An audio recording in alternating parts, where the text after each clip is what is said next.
Alright, in this video we're going to be talking about heat transfer, and after watching this video you should be able to tell me what specific heat is, understand the ways that heat can be transferred, and be able to actually calculate the heat transfer from one object to another. And I'm going to have some examples in another video that will work through a few problems that you may see in homework assignments or on tests.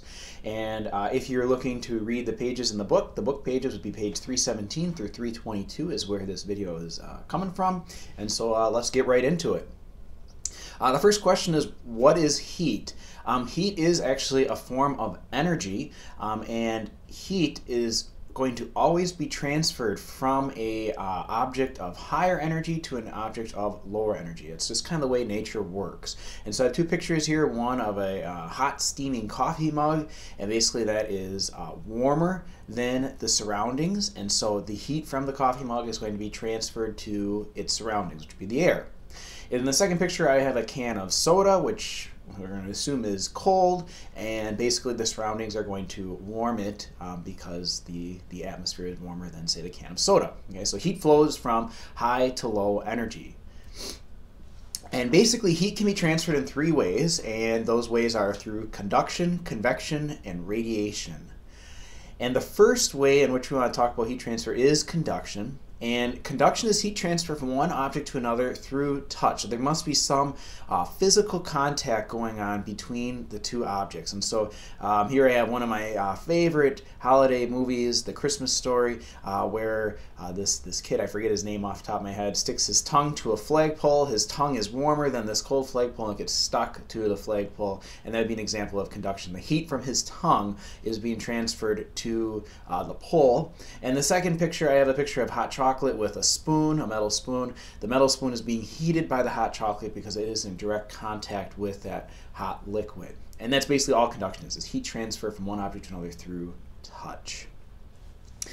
The second method of heat transfer is maybe a little bit more complex. It's heat transfer through fluids, and fluids are either going to be a liquid or a gas, and basically how a fluid is able to transfer heat is through basically a difference in densities. The hotter fluid will rise because it's less dense, and the colder fluid will sink because it becomes more dense. And in my picture to the right you can see a pot of, we'll say, boiling water, and the flame is heating the bottom of the pot, and so that water nearest to the flame is getting heated up. It's expanding, becoming less dense, rising to the top of the pot to only be cooled and then eventually sink back down to be reheated again, and that's called convection. You probably have experienced this if you live in a two-story house. In the summertime, the second floor at my house anyway is always considerably warmer than the first floor, and the reason why is heat rises. So you just and cold air sinks, and so the air conditioning stays basically on the first floor, and the second floor gets mighty hot. This also happens in our atmosphere. It happens in the mantle of the earth, and if any of you have a lava lamp, love those things, the same principle is there too. A light is heating those globs of goo to basically become less dense, rise, and eventually cool and sink. The third method of heat transfer is something called radiation, and radiation is kind of unique because the other two heat transfers involve a material for the heat to actually move through. Whether it be air, water, a metal bar, whatever the case may be. Radiation doesn't need any of that. It can actually transfer through a vacuum. And so radiation is the transfer of heat by electromagnetic waves, which would include things like light waves, radio waves, microwaves. Any of those types of X-rays are all forms of radiation. And the sun is a great example of radiation. The energy that we receive from the sun on Earth is transferred from that star that's about 93 million miles away, and it comes all the way down here to Earth. And you can see in these pictures on the right, these are basically taken from a camera that picks up radiation. You can see the top left, someone took their finger and kind of wrote on the wall, and you can still see the heat radiating from the wall. It says friction. There's a chair with someone who probably just recently got up. You can still see their heat marks left behind on the chair. So kind of cool. Radiation, again, is the transfer of heat by electromagnetic waves, and the big key to it is it does not need a material to actually be able to transfer through. It can go through a vacuum. So this is just a kind of quick recap. You can see all three heat transfers in this picture. The fire is radiating heat onto the pot. The pot is being heated, so the water that is nearest to the bottom is being heated up, becoming less dense, rising, then eventually cooling and sinking in a convection current. And then the handle where this man or woman's hand is holding is becoming hot, and so the heat from the handle onto her hand is an example of conduction. I just went through that really fast, but I believe you guys have seen these three types of heat transfer before in another science class. And again, if there's issues, you always can ask me in class about this stuff. Maybe some newer things that we haven't talked about before or haven't seen before would be something called specific heat. And specific heat basically just says that this is the amount of heat that is needed to cause a unit of mass to change its temperature by 1 unit. And that seems real vague in terms of what it's saying. But the unit of mass could be a gram, it could be a kilogram. It doesn't really matter. Because your numbers will basically calculate things out to work out. So if it's a gram, a kilogram, it doesn't really matter. And same with temperature. If it's in Celsius or Kelvin, it doesn't really matter as long as you stay in those units. So you have to stay in grams or stay in kilograms or stay in Celsius or stay in Kelvin with the whole problem is what I'm talking about. And not all substances have the same specific heat. And you guys probably have experienced this before. If you ever go down to Lake Michigan, I don't know about you, but on those first summer days where it's like getting to be 90 degrees, it's like, I want to go down to the beach. And the sand is scorching hot. It actually hurts to stand on. But then you jump into the water, and the water is like 50 degrees. And it's like, hey, what's going on here? That is a great example of specific heat. Basically, water takes a ton more energy to change its temperature compared to sand, which doesn't take as much energy. And that's typically why in the spring, they'll say, it's cooler near the lake. Why is it cooler near the lake in the spring? The reason is the lake is still really cold from winter, and it hasn't had time to heat up yet because it takes a ton of energy to heat up. And so areas that are near Lake Michigan are going to be cooler in the spring. But what's kind of cool is the flip side, when they start getting those frost warnings in the fall, people near the lake typically don't have to deal with those frost warnings as soon. And the reason why is because the lake is still relatively warm from the summer. It takes a lot more time for the heat in the lake to be lost compared to, say, like the sand or the ground or that type of thing. And so that you've heard that term before, but cooler near the lake or warmer near the lake, it's because of the specific heat of water is actually very high. It takes a lot of energy to heat water up. So where does this come into play? There's this equation that you guys will need to use, and basically it's the change in energy, which stands for Q, which Q is for heat, or the quantity of heat. That's kind of how I remember it. Q, quantity of heat, equals the mass.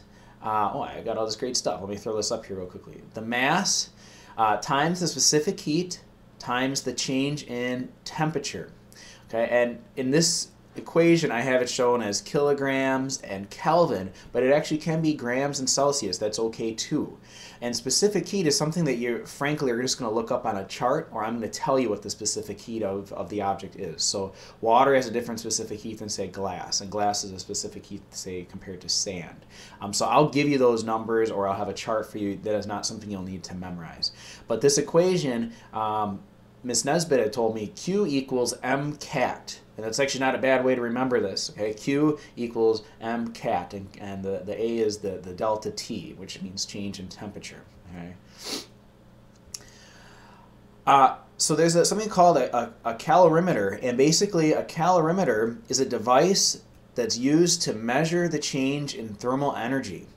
And a calorimeter must be an isolated closed system. And so what that means basically is typically we'll do a lab in class where you're going to take a styrofoam cup and you'll put an object in there, probably like a metal BB or pellet or something, in some hot water, and you're going to be able to figure out the specific heat of the metal. by basically measuring the change in temperature from the starting point of the hot water to what it eventually cools to. Because what's actually happening in a calorimeter is the heat from the water is being transferred to the other object in the cup.